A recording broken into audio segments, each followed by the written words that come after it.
Hey, good evening, everybody. This is Greg West once again here on Road to Freedom No More Change YouTube channel. Tonight we're back again with one of our success stories that we like to talk about in our community. Well, as you know, that this channel is dedicated to breaking down the stigma of people who've made mistakes, gone away to prison, or even been involved in the system. How the stigma follows us through that. Once you become a criminal, that's all you're going to be worth, and we're here to break down those walls and break down those stigmas. One of the things that we do on this channel is that we talk to people who have done time or been in the system, like I said, and now they're doing positive things to help heal the community. But one thing we also know that they're able to do the work that they do in the community because they've done the work on themselves. Um, as I say always, we thank you for joining in on this channel. If you know anybody who you think might need to be highlighted, who has a story, because we all have a story, and you think that their story needs to be out to help bring down the stigma, please get in touch with us at felonswithafuture at gmail.com. This channel is dedicated towards that organization, Felons with a Future. And you can find out more about that at felonswithafuture.org, where we take where we work with restored citizens and returning citizens through our 12-week class to help teach them how to become business owners while we work on the negative thought pattern that we have and the healing of that, to help people, heal from the trauma that was caused that led them to the life of crime, the trauma that they went through while they were in the life of crime, the trauma that they encountered while they might have been incarcerated, and the trauma that they go through when they try to reintegrate into the society. So tonight we have our special guest is I met this guy about 7 8 months ago, I believe. Now time's been flying. I met him as a result of starting the organization that I have now, and people was like, "This is a good guy you need to meet. Good guy you need to meet." And Peter put us together, and we've been developing a nice friendship together. James Clay is a native in in Miami town, county. He grew up that way. He's a father with four girls, father two, father of seven children, and we'll just get into that later on if he wants to, and everything like that. He's currently a fitness trainer. He works at Montgomery Paper, I want to believe, and he spent some time in the penitentiary. Like, we don't get into all of that the nature of the crime. We talk about success stories, and one of the things that I'm looking forward to is he's going to talk about the battle tested organization that he started, because that's his nickname, James Battle Tested Clay, as you see. And like, so with no more from me, James, go ahead and make your own introduction while I let my Yeah. nerves settle down tonight. I don't know why my nerves are a little higher tonight than they usually are. I'm over here telling time. I guess it's because I got such an esteemed guest on here tonight, so you making me nervous, my man. I'm just joking. It's about the Marine Corps and the soldier. Oh, yeah. I That's forgot what it's to about. present it. See, I'm a Marine, so once a Marine, you're always a Marine. I don't know about the soldiers. Once they're a soldier, they're always a soldier. Is that what it is? Is that what? We ain't going there. We can end this. We can end this interview right now if you want. So my name is James Battle Tested Clay, and I'm just going to tell you a little bit about that name. When I was in Chillicothe Correctional Institution, I did 9 years in Chillicothe Correctional Institution. 7 of those years, I was a part of a program called the Horizon Prison Initiative, and it's a faith-based interfaith-based program to help men get their change or look at themselves, change a character. So we was in a group. We would have circle groups, and I was telling my story, not just about being in prison, but my life before prison. And he was like, "Man, you've been battle tested," and I was like, "Yeah, I like that." So it's not a name that I came up with myself. And then this is a older white-haired gentleman that was in the army. He said, "You've been battle tested," and it stuck. And when I came home, everybody's like, "Well, what do you mean?" So I looked up the word battle tested, and it means to be efficient and reliable. And the only way that you're made efficient and reliable is based off our experiences. Right. And so, as you see, I got some gear now. I got hoodies and I got T-shirts. But on the back of the shirt, as a quote, I said, "The battle test is not about winning or losing, but it's about learning and growing from it." So we all go through different battles, and I don't want battle tested clay to just be coined as a returning citizen thing. This is about people who've been through abandonment, Right. people who's been through depression, people who have health issues, people who's dealt with cancer, all kind of things. Whatever your battle is, it's not about winning or losing. It's about making it through and learning from it. And, no different than if you're reading the Bible or something and you have to go through the fire. There's an old saying that folks in church say, "Lord, don't move the mountain.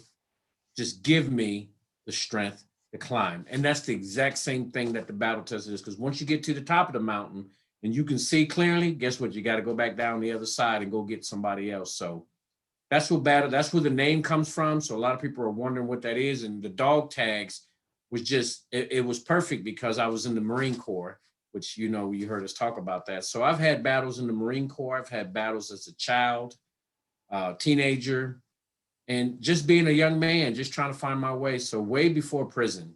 But that's how the name Battle Tested Clay come about. So people are always asking, "What do you mean? What is that?" So if you can see the logo behind me, it's a shield, and it's almost like the shield of faith. That shield represents everything you've been through. So when people throw stuff at you, it just bounce off the shield. And then there's a keyhole right there. And if you look at real close, inside the man's head is the key. Right. So be ye transformed by the renewing of your mind. Because the mind, what In Vogue say? Free your mind. Yeah. What's the rest of it? Greg? Free your mind. And the mind and the body will follow. And the rest will follow. Yeah. Colorblind. Hey, I can't remember. I used a lot of drugs back then. Don't be so shallow. That's the rest. Okay. Yeah, hey, I'm glad I'm not living that lifestyle no more. But I mean, a lot of brain cells were burnt up. So, James, I know that you do a lot of stuff, and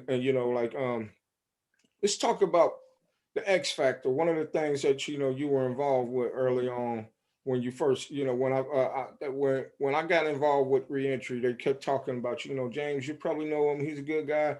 He was involved with the X Factor. I know right now it's kind of defunct, but I know that you guys are also trying to bring it back, and and to do so, I think we need to have information out so people know what it is. So that way, if they decide to help, either by physical sweat equity or even if they can make a donation to get it back up and running.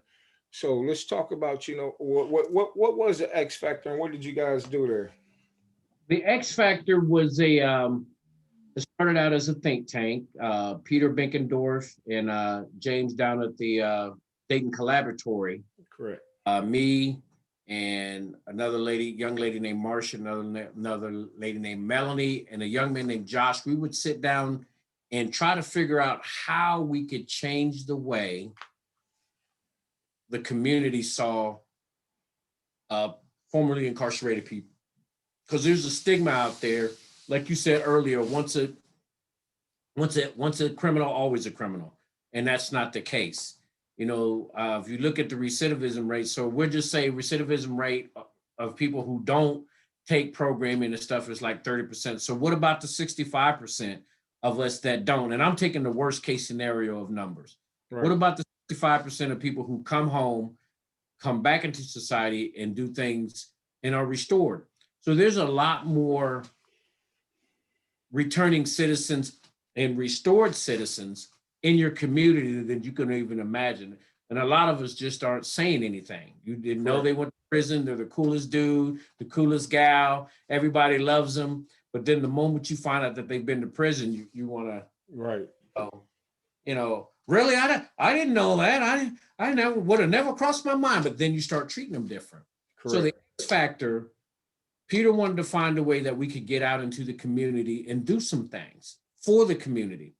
Because it was going to be a citizen service course. So we would go out and do a cleanup. And I actually think they went out and did a cleanup when all the tornadoes hit Dayton back then. But just maybe roadside pickup or cut some people's grass. But you're just trying to find a way to give back to the community and let people see that, hey, everybody that's been incarcerated are not bad people. So it just didn't pan out. And one of the things that I learned, and it was a hard lesson, and you probably can relate to this, Greg. When you first get out, I was gung ho. I tried to hit the ground running, man. I was like, I'm going to help change the world, but I still needed to go to work, and I still needed to establish a home life, and I still needed to take care of a bunch of other things. And I just, me and the other returning citizens, we were all fresh out of prison, so it was hard to put a lot of work into that and not be completely established at home first. Right. So, but since I'm up and running, I'm restored, I'm settled.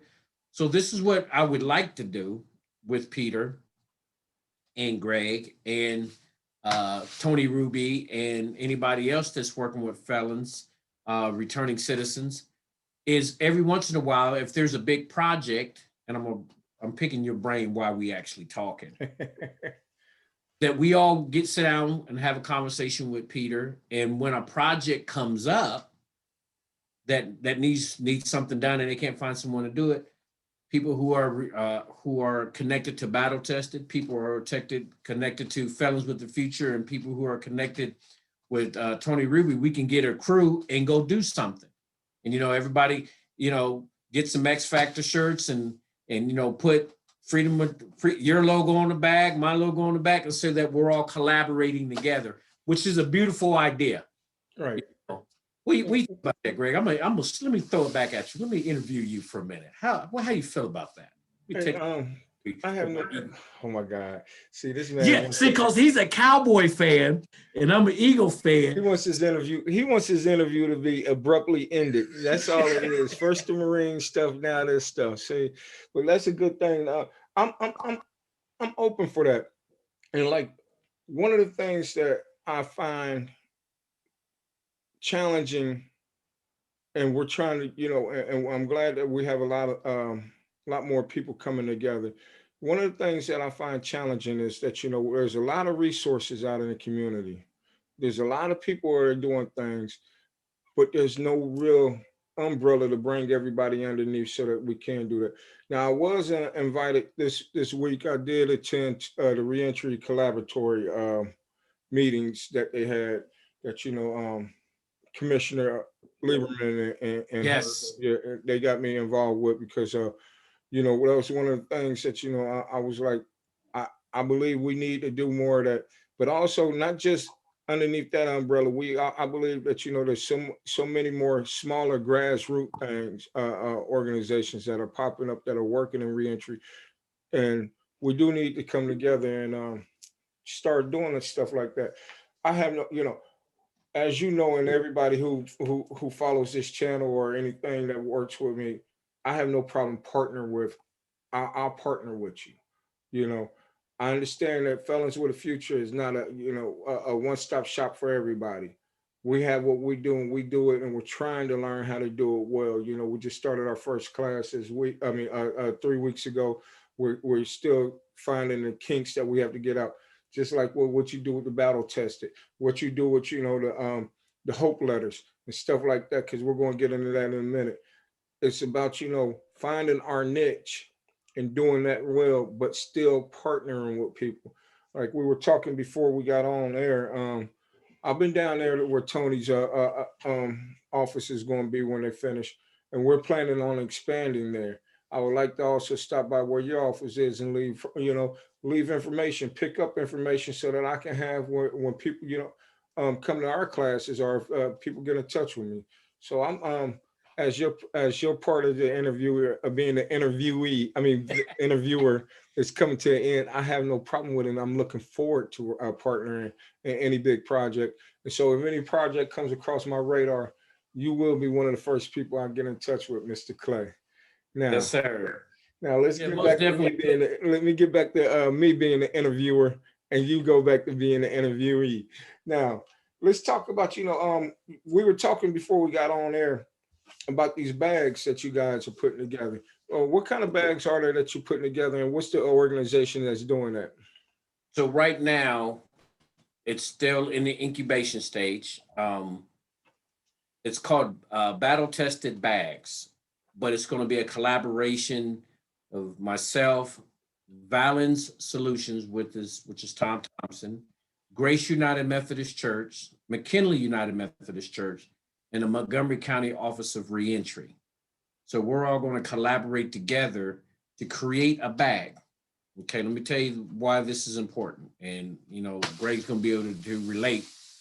When a person is released from prison, they are allotted $75 gate pass. Now, I'm walking out and I get $75. But hold up. What if I owe court costs, fines, or child support? They're going to take that money, which makes no sense that I'm walking out, and it doesn't matter if you did 1 year or 25 years, everybody is allotted $75 or we taking it because you owe. So imagine a person walking out that gate that doesn't have anything or anybody, especially after a long period of time. What are you going to do with $75? Are you going to wear that gray jumpsuit everywhere you go? Or are you going to use that prison ID, because you know how much an ID costs, $20, $30 just to get a new ID, or you want to get your driver's license, you got to pay for that. What are you going to do with that $75? You're going to buy an outfit? So inside this bag, we want to put 3 sets of clothes, maybe some jeans, 2 sets of jeans and some sweats, shirt, get a battle tested shirt, and underclothes, underwear, t-shirt, socks, maybe a hat, coat if it's wintertime, shoes, all new. Now listen, we're talking new. And some people will be like, well, hey, we can donate this from our clothes. No. Again, I'm coming out of prison. Now I would take anything, Right. but I'm asking people this: don't give me something that you wouldn't wear. Right. Don't feed me something that you wouldn't eat, and don't make me live in a place that you wouldn't live. Right. Beings coming home. So new life, new clothes, new life, new shoes. Let them put their mouths on them shoes themselves. So, but also we want to do hygiene kit, guy hygiene kit, female hygiene kit. Also inside there's going to be an information sheet. What's the information sheet for? Because after all the handouts go, what if I need to talk to somebody? Felons with a Future, Greg West, I can call him. James Battle Test Clay, I can call him. Tony Ruby, I can call him. Quinn Howard, I can call him. These are all these people that we can call. I didn't know there was a whole community of people out here helping me. Right. Trying to walk down this road by myself. Guess what else we're going in there? A cell phone. Only for text and calling, but you cannot function in this world. Correct. Cell phone. So that would be inside the pack. The packs run about $200, give or take, depending on what time of year it is and male or female bag or whatever. But that's the incubation stage. Now there's I'm a board member of Welcome Home for Life Network out of Columbus. But Welcome Home for Life Network is a reentry setup for men who are going through Life Builders. Let me say a little bit about Life Builders. Life Builders is a program set up by ODRC that they will go inside the prisons, which no one's going inside right now, and they would do a 6-month class with the guys, and then they would partner up an ally or outside person with the person who's going to be taking that journey, and they walk with them from the inside to the gate, meet them at the gate with their bag, and help them when they get out. So Life Builders and Welcome Home for Life do it on a smaller scale, but I want to do it on a larger scale. This is 1,400 people, somewhere between 1,000 and 1,400 people, Greg, come back to my Montgomery County. Montgomery County alone, right? Alone. So if each bag, we'll say we got 1,000 and each bag costs $200. How much money are we talking? $200,000. Yeah, that's a tall call. But with the collaboration and everybody working together, I believe it can happen I believe so because too. it's a need. It's a need, and it's simple. It's simple, but it's complex. And what it is, there's got to be a distribution place. There's got to be a way for those packs to get delivered. And because I specifically say that the packs need to be delivered within the first 72 hours because they're getting out. I would like for them to have it that day. So there's a lot of work involved and a lot of things going on, and it'd be a bag with this logo on it and the church's logos on it, so they'll know this is a community effort. Right.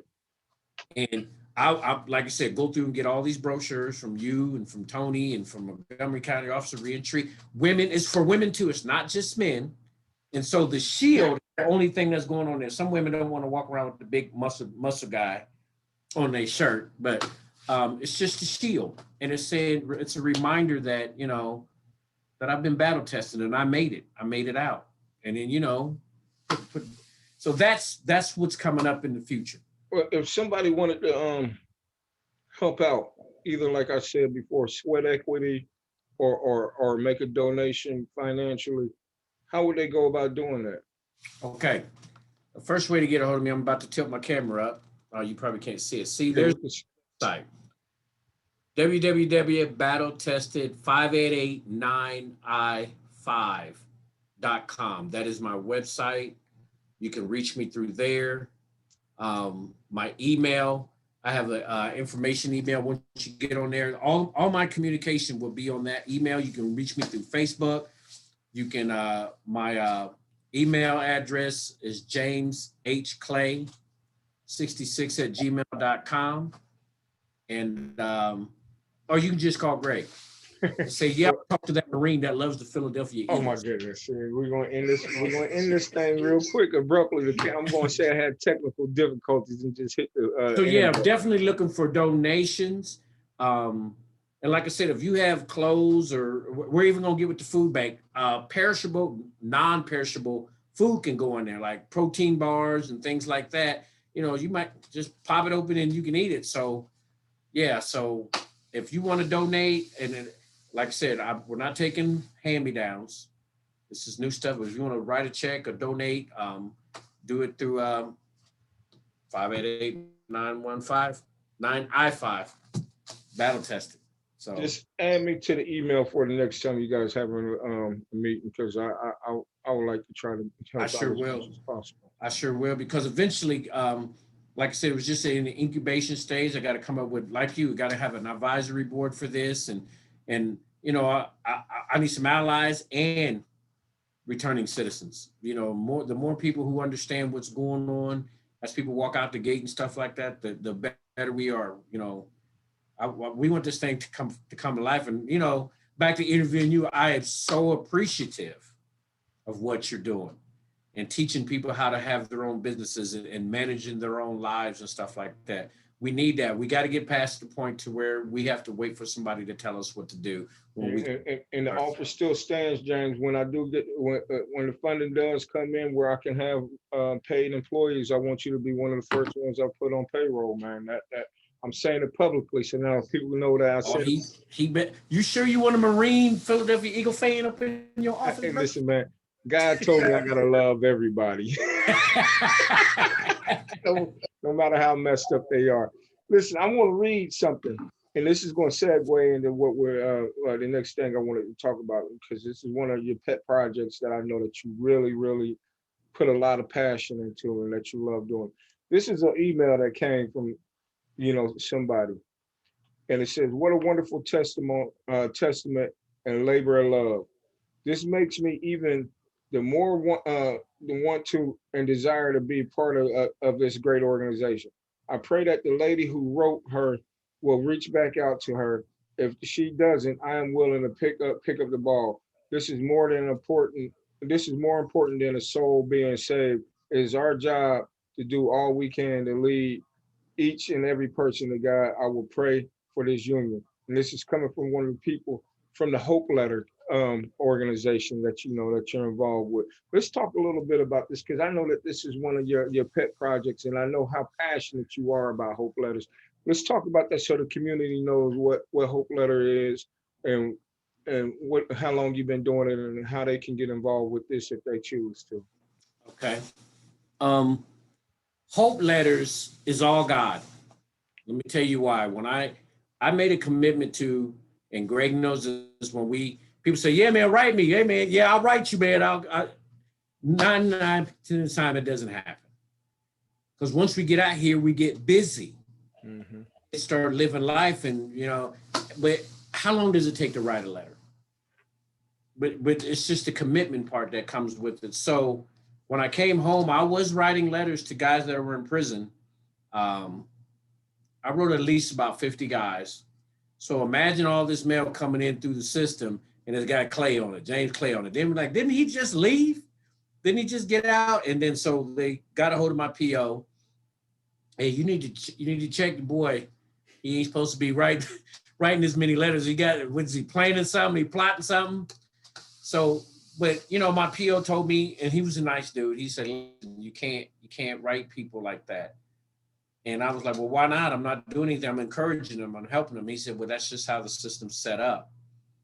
So I was kind of heartbroken. And I went to Grace United Methodist Church, and that's another whole story how I ended up there. But a young lady named Amelia who came into prison at one time, she did a thing called Circle of the Word, which is another whole thing. God is doing some things, but the group in her church, and I remember the lady's name, her name was Roberta Longfellow. She said, well, what can we do? They're all older, they're in their 60s and 70s, and there's not much we can do. And I said, well, let me tell you how valuable a letter is.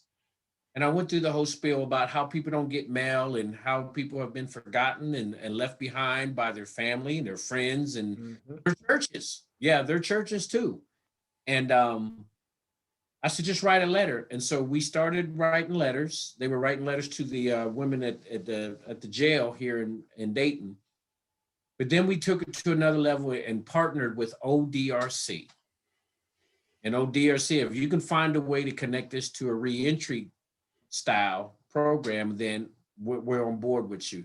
So now, 2.5 years later, there's probably over 300 writers, 30 just right here at Grace United Methodist Church.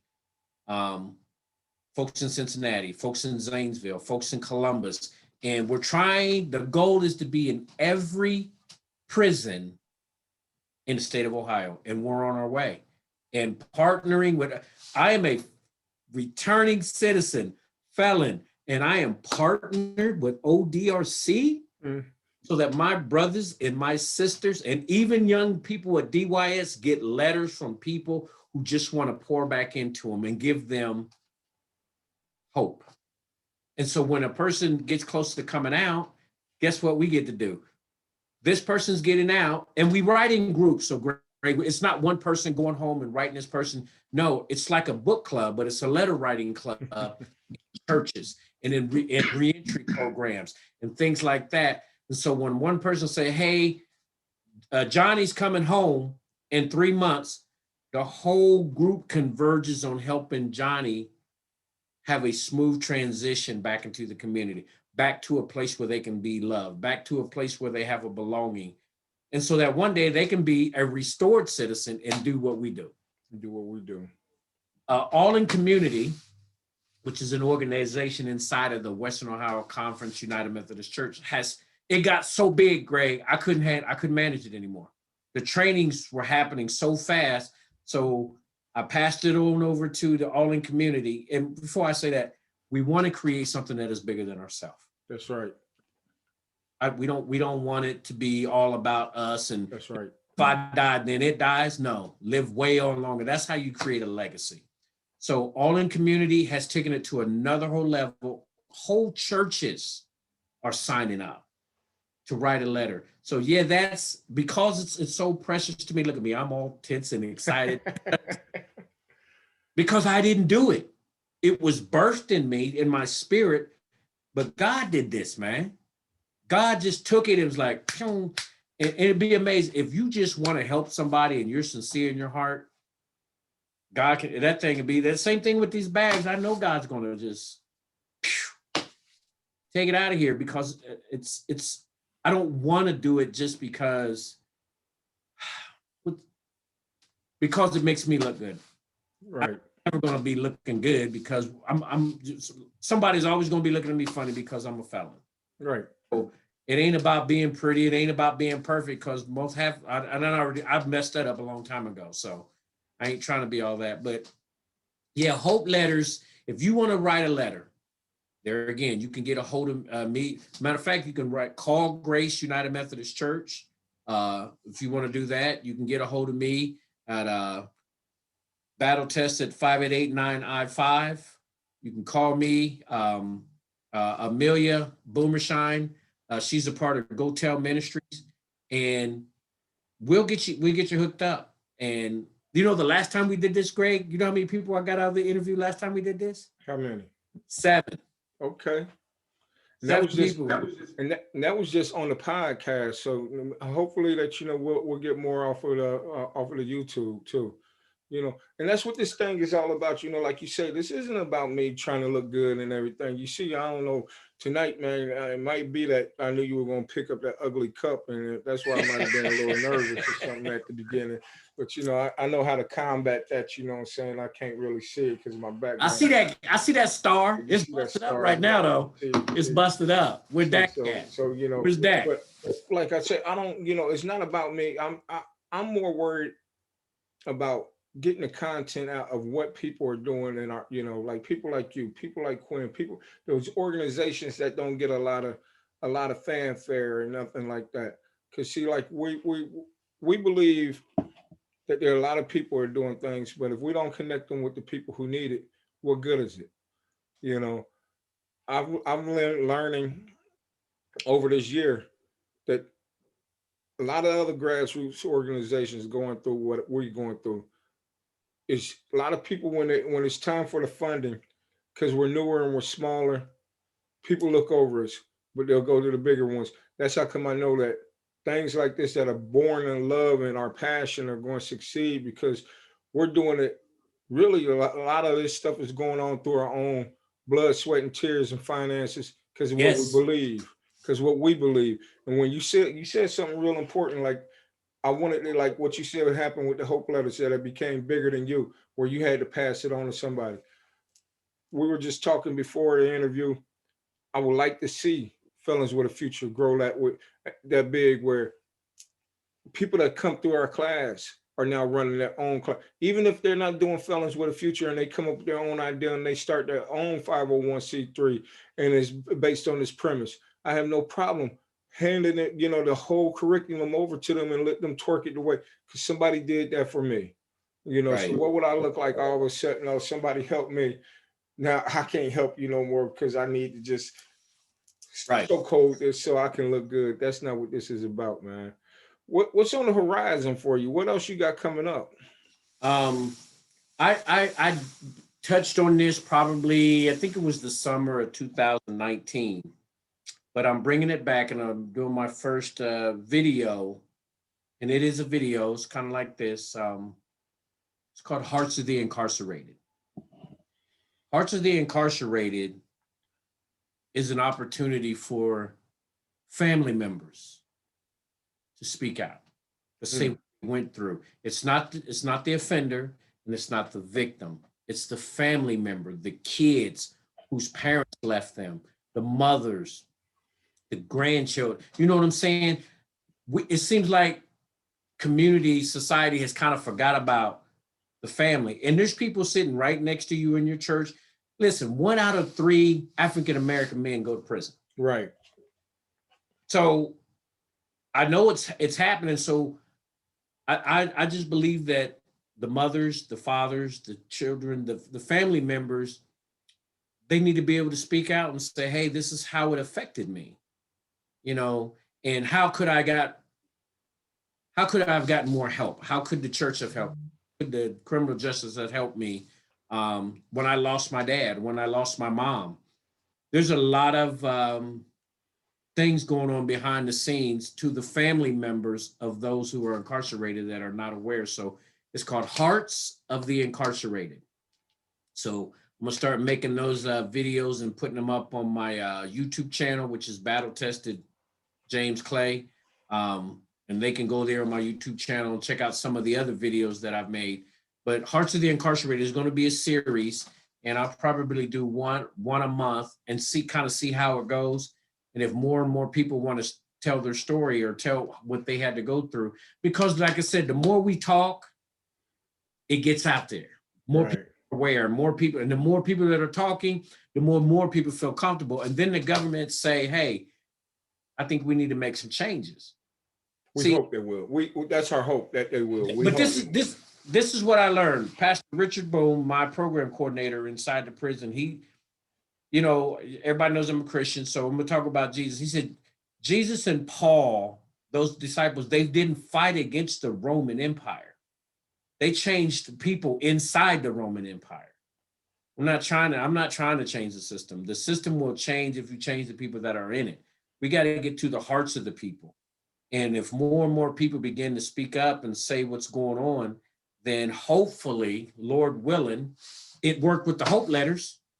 Right. ODRC was like, hey, yeah. Because, everybody inside the system isn't bad, and everybody in the system ain't great either. But I just want to help people. Greg, I just want to help those that are hurting. Right. Help those. Because I'm a living witness of what my children went through when I went to prison. I'm a living witness of what my mama went through when I went to prison. And all those people that the lives that I touched, and it can be, there's secondary victims that we learned about, people that ain't hindered directly, but because of the influence that I may have had in their life, and then now I'm gone. Mm-hmm. These people, we don't realize the magnitude of our influence until after the fact. After the fact, right. Because that was a painful thing that, everybody sees the relationship with me and my daughter that stays with me now, where she's gone to college now, but, she, the one that I've been raising for the last few years and stays here with me. Everybody sees that relationship, but she talks when we talk intimately, and she says the first memory that she has, even though I was in her life prior to me getting in trouble and stuff like that, the first memory that she can remember was when she was like 5, 6 years old, and my mom brought her to the penitentiary to see me. Those are the secondary victims that you're talking about. Those are the ones that, and like we talk about this in the classroom that we, and also as much as possible. When I go to prison, my whole family goes to prison in one way or the other. And like, it's funny, like reaching back, and this is like back on the hope letter thing, like where people don't get a lot of mail. I remember mail call coming back, from working in recovery service office, and you got that list on the wall, and they got your bed number if you got mail. And I remember, seeing some of the same people time and time again go to that wall in hopes that they were going to get something, and they never would. And they've been down for a while, and like the media paints this picture through movies and stuff. They show the waiting, the visiting rooms and stuff like that on the movies, and it seems like everybody gets jail visits, right? And we know that's not even true. It's probably about percentage, yeah.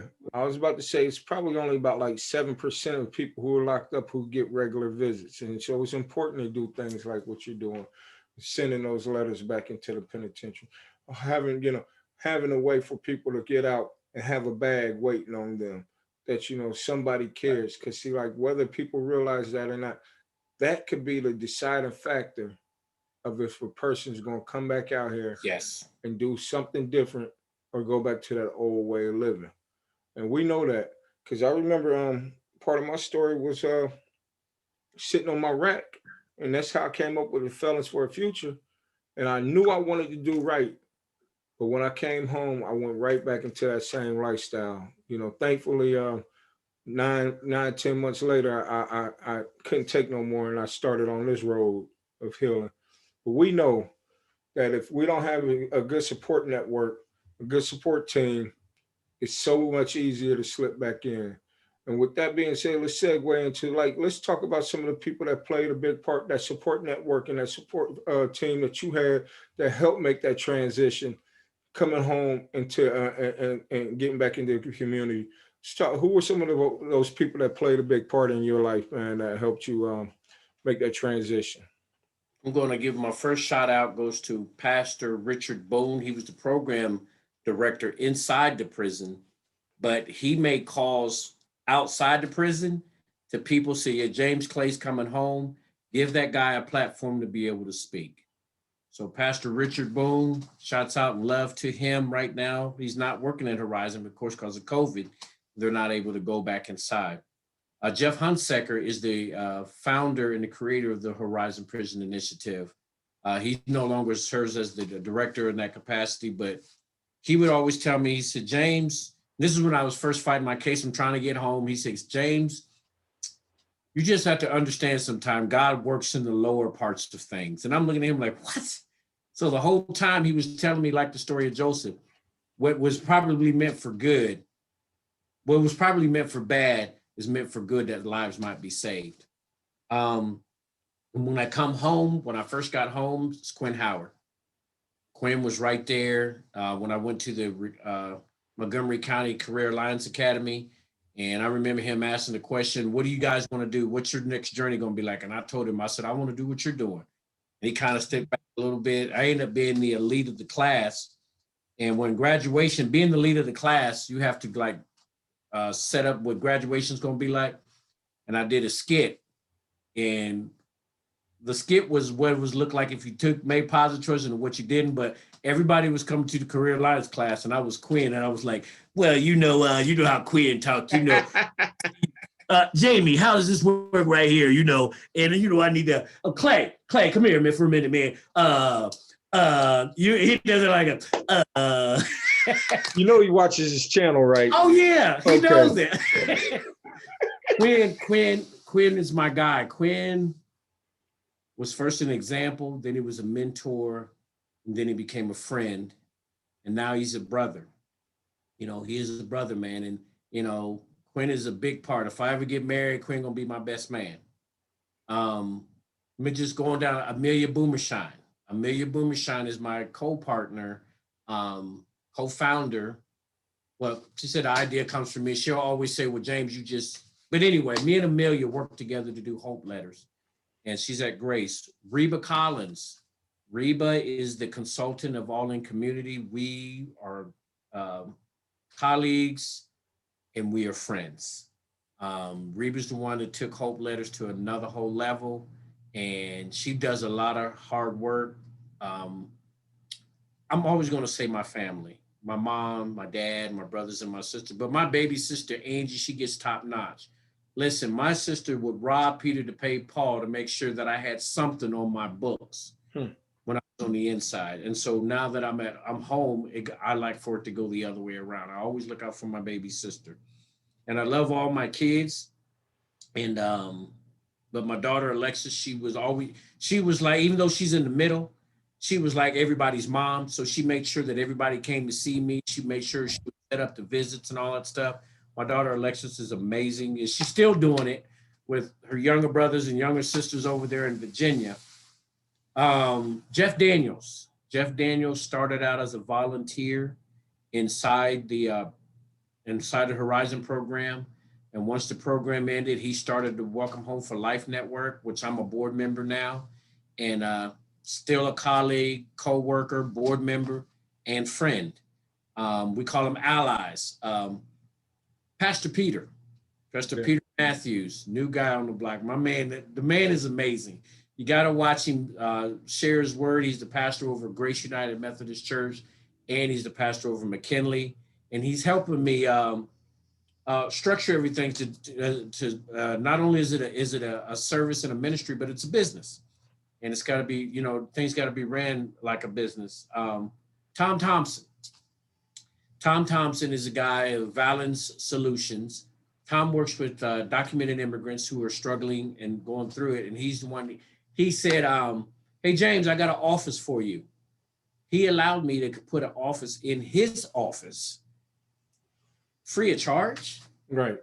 He said God told him to do it, so I'm not going to argue with him. And he said you need to have a place where everyone's not coming to your house, because I do mentor and help a lot of individuals one on one. Man, I could just go on and on and on. Those are all the ones that I deal with like on a weekly um, basis. Susan Jordan. Don't got to see her much anymore, but Susan was one of the people that motivated me to write to do the hope letters. She wrote me when I didn't want to be written to, and Susan Jordan is one of my heroes. Susan McGarvey, she's a Horizon graduate. She lives in Columbus. She was one of my heroes, and she's like an elderly lady. She would come all the way to the prison every week for 9 months to be a part of us. And I think a couple of years before it was time for me to get out, she's like, you know what, James, I think I'm getting tired. I think I'm going to retire. And I was like, you got to ride with me all the way out. I said, I got two more. You got two more. You got two. I got two more cycles. You got two more cycles. She rode with me until the program ended. So, but I think one of my greatest heroes, and you probably know this, is my son. Mm. My oldest son, Timothy O'Brien Clay, aka Cobra Nightwolf, was a hero, super action hero. He was a search and rescue swimmer. He was a medic, a deputy sheriff. He was a part of a SEAL team unit and a part of a Marine Corps unit. He made 2 tours in Afghanistan. And on Thanksgiving weekend, this past Thanksgiving, he took his life. He suffered with PTSD, and it just broke my heart, and I would never thought that that I would ever have to deal with that. And he was such always upbeat, always bubbly. So if he was struggling, I didn't know it. Right. I didn't know it, and no one had told me anything. And so a lot of the things that I do, I wish my son was here. You know how he would do things to say, Dad, I'm proud of you. I wish, and I know he's looking at me and say, Dad, I'm proud of you. Just to see the comeback, because it crushed his soul when I went to prison. He was a senior in high school. He was a hell of a basketball player. Everybody loved him, and because I got in trouble, he couldn't get no time on the court because he would put up good numbers, and that was good PR. How we gonna give the son good PR? We over here giving the dad, so they blackballed him. They shut him down, and I love my son. He leave behind a beautiful wife, Janelle, and my 2 grandsons. My grandson just had a birthday yesterday or Sunday. So yeah, I love him, man, and I miss him. And everybody knows how much I love my kids. And even from prison, I still did pretty good as a father, the best that I could, because the mothers made sure that I could have a relationship with my kids. So um, rest in heaven, son, and I love you, and I'm gonna leave a legacy. Not just because I'm trying to do something to prove a point, but that's just who we are. That's right. That's right. And man, um, just watching you walk through that stuff, man, it's one of those things that what we're trying to do. You gave to me that hope that no matter what's going on, and watching how you walk through it, a painful situation like that, and you still show up for life. You were able to pour into me that hope to help pour into other people the same thing that we're trying to do. And that's why I appreciate what you were talking about at the beginning. This is not just what Battle Tested is for. It's not just for restored and returning citizens. It's for people who've gone through all kind of stuff, the depressions, the homelessness, everything. Because like what a lot of people don't know, that we've all experienced so much trauma in different ways, and a lot of people don't recognize that that's what's going on. And if we don't give a safe environment for people to be feel like that they can talk about that and express and get the healing from it, we never know what might end up happening. So you've been one of my hope shots, and watching you go through that, James. I mean, seriously, man. Right. I appreciate it. You know, just losing a dad and a son in 1 year and an uncle. Right. It's just been a lot. And but you too, man. I just appreciate you reaching out to me, giving me an opportunity to share my story. Same thing with you, man. All of us, you know, just to be able to stand on our 2 feet and look life in the face and yeah, that's who I was, but this is who I am. You know, I'm I talk about when your ears probably be itching. I'll be like Greg over there doing this and Greg over there doing that, and I see you on Facebook, and you guys stop reading the junk. Stop reading the junk on Facebook. Stop reading the junk on YouTube when there's a lot of good stuff that's going on. And I tell people when they become my friend, I will only put positive dialogue on your timeline. It's gonna be positive. And, and I appreciate that, James. So, like, as we get ready to wrap up, make sure that when you start posting again your videos, that you have post them on the Black Community Blackboard page, and as well, I mean, group and page, as well as with the Felons with a Future page on Okay. Okay. make sure you, because it's all about getting the content out. Like we said, we have to change the narrative. It's our job. If nobody else is going to do it, it's our job to break down that stigma. Just because I made some mistakes in my life doesn't define me. That doesn't define me. It was part of my life. It helped build the character that I am today. Showed me that I can bounce back from anything. I can have resilience and just still have a fruitful life afterwards. So it's really our job to help break down that stigma. Because if we don't do it, nobody else is going to do it. And I'm not just saying me and you per se. I'm talking about people who've been through what we've been through and doing it.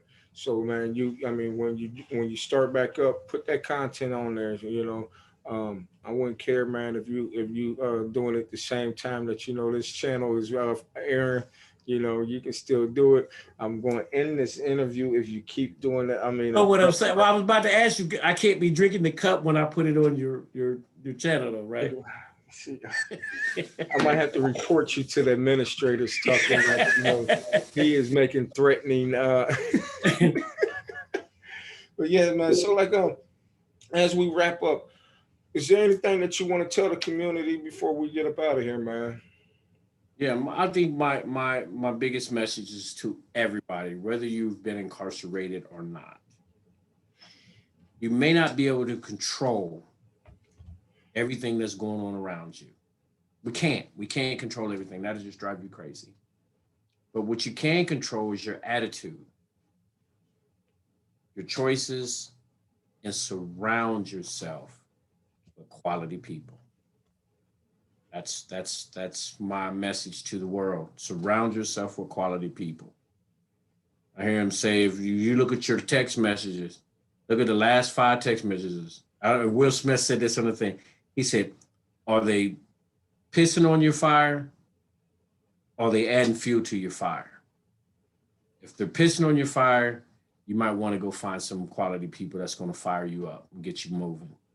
So thank you, Greg. I appreciate every bit Thank of it. you. And again, for the ones who might, it will be in the description and everything, and it'll also be on the flyer the advertising flyer for this.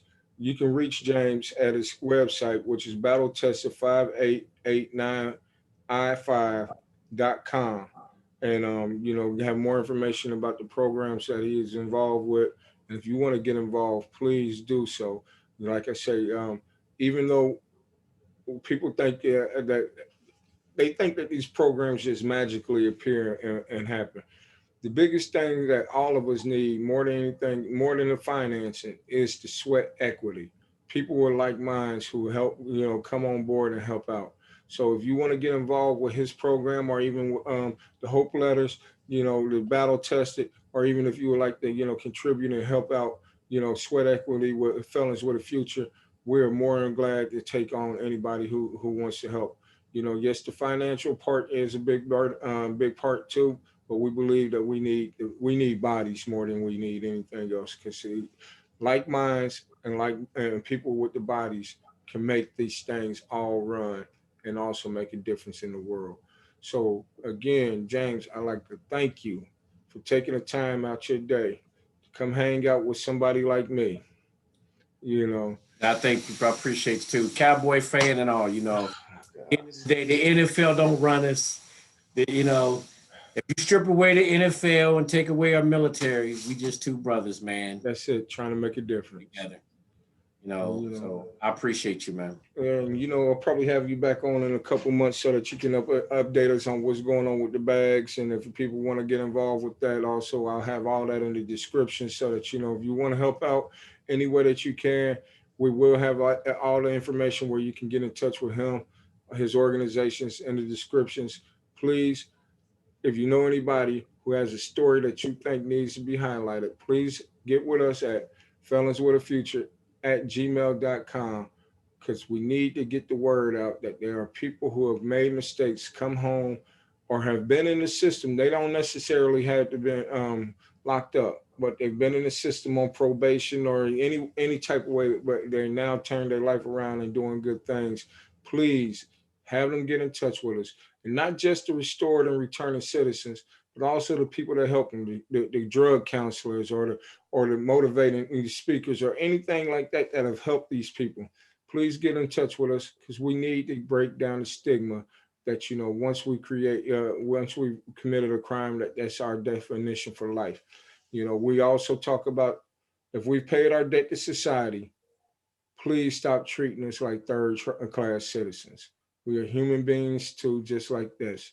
One thing I like about what's happening in a lot of different arenas is that now that certain people are getting, now that, well, let's put it like this, now that crime is hitting the suburbs, like they try to make it look like the urban community only, people are start waking up like, hold on, that's still my son, so we don't need to keep treating them like that.